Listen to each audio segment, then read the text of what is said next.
Here's a really different kind of cupcake that I'm sharing today. There's no frosting on these. Instead, inside you have a cream cheese cheesecake-esque surprise. This is an old recipe. This is from my grandmother. It's an old-fashioned recipe, and if you haven't heard of it before, it's called a black bottom cupcake. I believe black bottoms actually originated in the Baltimore area. Have you heard of them before? Have you not? Let me know in the comments, and let's just get started. Get your oven preheating to 350 degrees Fahrenheit, and the first thing we're going to do is make that cream cheese filling. This comes together really easily.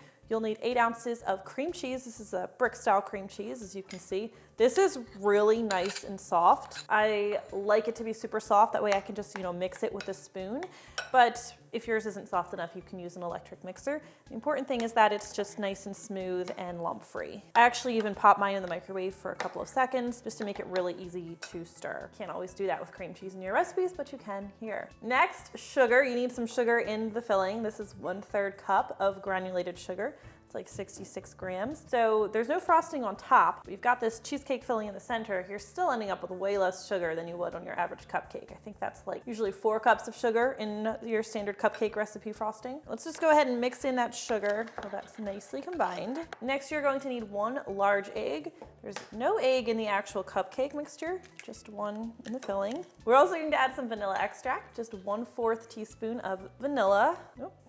Might have been a little heavy there. It's okay. It's a forgiving recipe. Let's go ahead and mix everything together. You want that egg nicely distributed. That way your filling bakes up nice and smooth and creamy. Let's switch over to a whisk actually. I spy a few lumps in here and I want those gone, so a whisk is just going to help me get rid of them. Not trying to whisk too vigorously, just want everything nicely combined. That looks great. So the last thing you need for your filling is mini chocolate chips. 1 cup of mini chocolate chips, and we'll just fold them into the filling. A lot of chocolate chips. And it should be. Set this aside because we don't need it yet. First, we need to make our cupcake batter, which is pretty different from a lot of other cupcakes that I've shared in the past. So for example, there's no egg in the cupcake batter. There's no butter, there's no milk, there's no dairy in the actual cupcake itself. That's just incidental. There's dairy in the filling, of course, but the cupcake batter itself, very, very simple. And this cupcake batter all comes together in 1 bowl. We're just going to combine 1.5 cups of all-purpose flour with 1 cup of granulated sugar, 1/3 cup of cocoa powder. This is natural cocoa powder. That's what I recommend with this recipe. 1 teaspoon of baking soda, and then just a 1/2 teaspoon of salt, table salt, or if you want to use a really fine sea salt, that would also be fine. Grab another whisk. This one is too big for my liking, but it'll work. I'm just going to whisk everything together until those ingredients are nicely combined, nice and even. All right, next you need 1 cup of warm water.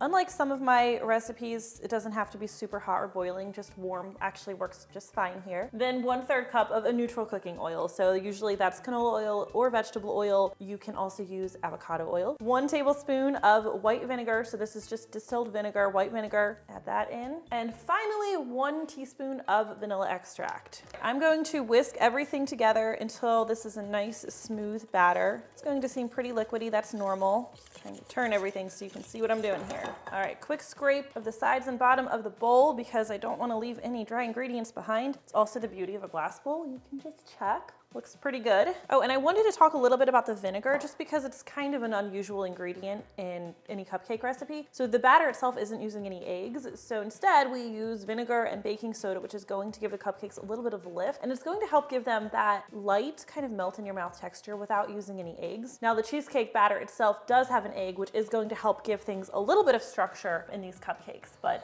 the vinegar plays a very important role, so don't leave that out. All right, let's go ahead and put these in our cupcake tin. This recipe makes 24 cupcakes. One thing I also like to do is I'll make it into mini cupcakes. We would make 48 of those, maybe a little bit more. Remember, this is a very light batter, so you actually want to go very light when you're filling your cupcake liners. You do not want to fill them more than 1/3 of the way full. And I don't know about you, but my inclination is always to overfill, so I have to be really careful that I don't overfill these. A good indicator is that this does fill 24 cupcake liners pretty well. So if you don't have enough batter to fill all 24, you probably want a little bit heavy on some of your other cupcakes, so just take some batter out of those. All right, I switched over to my smaller cookie scoop just so I could actually measure what I'm putting into each one and maybe give you a better estimate of how much batter to put in each liner. It was like between 2 and 3 on the lower side. It's a little bit closer to 2 tablespoons of batter per liner. Cheesecake filling, you're going to use like a rounded tablespoon of batter per cupcake. So just fill that up, drop it right in the center. Doesn't need to look pretty. Move on to the next one. These are so good. These are so easy to make and they're just so simple, but they bake up so decadent and good. And then if you refrigerate them, oh, they're excellent. These are a great like bake sale item. Love them. I have a little bit extra and I'm just going to kind of divvy that up wherever it looks like I was a little too light with my cheesecake. All right, these are now going to go to the center rack of our 350 Fahrenheit preheated oven. They need to bake for about 16 to 18 minutes. Knowing when they're finished can be a little bit tricky because of the cheesecake filling.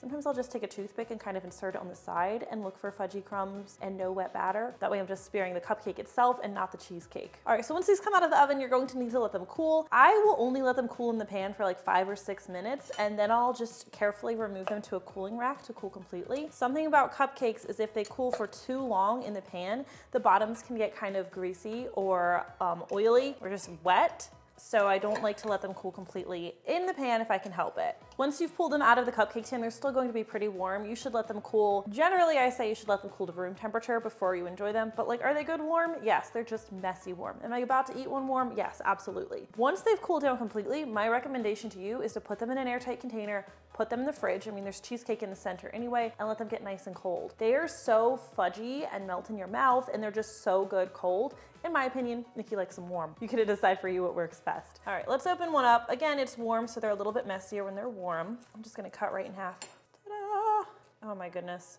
These bring me so much joy. Such a simple cupcake. I guess you'd call them a cupcake. No frosting necessary, yet they are one of the most decadent desserts ever. And I could eat like 6 of them. If you try it, I would love to know what you think. I really do always love hearing from you. Thank you so much for watching, and I will see you next time. Oh, you're so good. Why are they so good? They're better cold though. They're so good. There are 2 pieces of eggshell in here. I don't know, I'm really glad I saw that though because I had no idea. Cupcake recipe frosting, okay. Avocado oil, which is what I'm using today, I think, right? No? No? No. Wow. I don't know how to say what I'm trying to say. I thought I was, but avocado oil works well. It's fine. Let's do crumb.